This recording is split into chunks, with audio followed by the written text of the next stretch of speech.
What if you could see through the fabric of the world? Not just through walls or clothes, but through the very skin of reality itself. In 1963, legendary director Roger Corman moved away from his usual Gothic castles to explore a different kind of terror, the horror of total vision. Today, we're peeling back the layers of this classic 1960s hidden gem to see what happens when a man tries to look into the eyes of God and finds that God is looking back. Fantasy, sci-fi, horror, RerunZone. Roger Corman is often hailed as the king of the B-movies, a title that carries a connotation of cheap sets and campy scripts. While Corman certainly knew how to stretch a dollar, his 1963 masterpiece, X, The Man with the X-Ray Eyes, proves that he was also a master of existential dread. It's a film that starts as a medical procedural and ends as a cosmic horror poem, exploring the terrifying possibility that the universe is not meant to be seen in its entirety. The story centers on Dr. James Xavier, played with a desperate, jittery intensity by Ray Milland. Xavier isn't a mad scientist in the traditional, world-conquering sense. He's a man of medicine, driven by an insatiable thirst for knowledge. He believes that the human eye is a limited instrument, perceiving only a tiny fraction of reality. To bridge this gap, he develops a chemical formula, an eye drop solution, designed to extend human vision beyond the visible light spectrum and into the ultraviolet and X-ray wavelengths. His goal is noble. He wants to diagnose diseases, like deep-seated tumors, without the need for invasive surgery. However, when his funding is threatened by a skeptical foundation, Xavier's impatience gets the better of him. He decides to bypass all clinical trials and test the drops on himself. Initially, the results are a scientific triumph. Xavier experiences a world of newfound clarity. He can see through the clothes of his colleagues, a moment Corman uses to lean into the film's exploitation roots. And more importantly, he can see through the skin and bone of his patients. However, the X formula is cumulative. Each dose doesn't just grant sight, it permanently alters the physiology of his eyes. The film uses effective low-budget visual effects, colored filters, and spectrorama techniques to simulate Xavier's evolving perspective. As the film progresses, the world begins to lose its solidity. Phase 1, seeing through thin materials like paper and fabric. Phase 2, seeing through lead-lined walls and human flesh.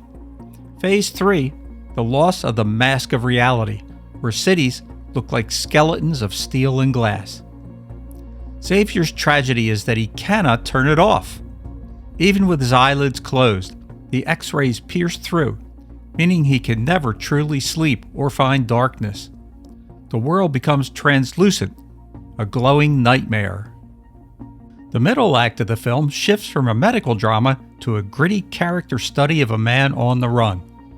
After accidentally killing a colleague during a struggle, a direct result of his distorted depth perception, Xavier flees the authorities.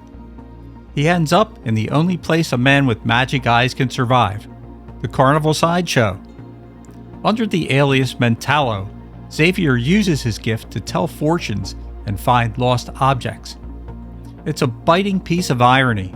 A man who sought to revolutionize human medicine is reduced to a geek act, exploited by a sleazy carny manager played by the legendary Don Rickles. During this period, Xavier's mental state begins to fracture.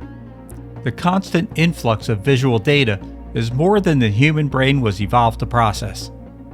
He isn't just seeing through things, he is seeing too much. He describes the city as a city of the dead, seeing the skeletal structures of buildings and the pulsing internal organs of the crowds. The people around him are no longer humans. They're leather bags of bile and wind. The climax of X, The Man with the X-Ray Eyes, is one of the most haunting endings in 1960s cinema. Pursued by the police, Xavier drives into the desert. By this point, his eyes have changed physically. They're no longer human, but dark metallic orbs. He's reached a stage of vision where physical matter has ceased to exist for him. He no longer sees the desert, the car, or his own hands. Instead, he perceives only abstract forms of light, texture, and energy.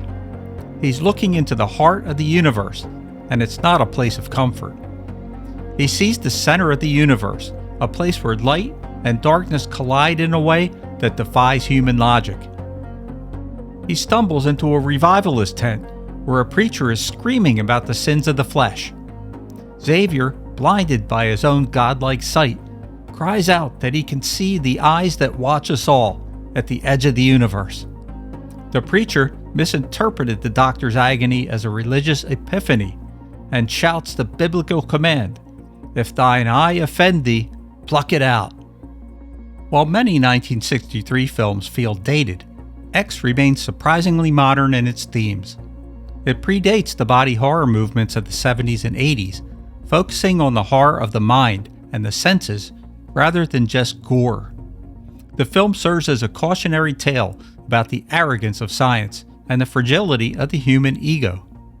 Xavier didn't want power, he wanted truth, but the truth he found was too vast for a 3-pound brain to handle. X, the Man with the X-Ray Eyes, is a masterclass in how to use a limited budget to explore massive ideas. It isn't just a monster movie where the scientist becomes the monster, it's a film where the universe becomes the monster. If you have a penchant for 1960s sci-fi, philosophical horror, or just want to see Don Rickles play a villain, this film is an essential watch. If you made it this far, leave your thoughts in the comments below. This is Rich from RerunZone.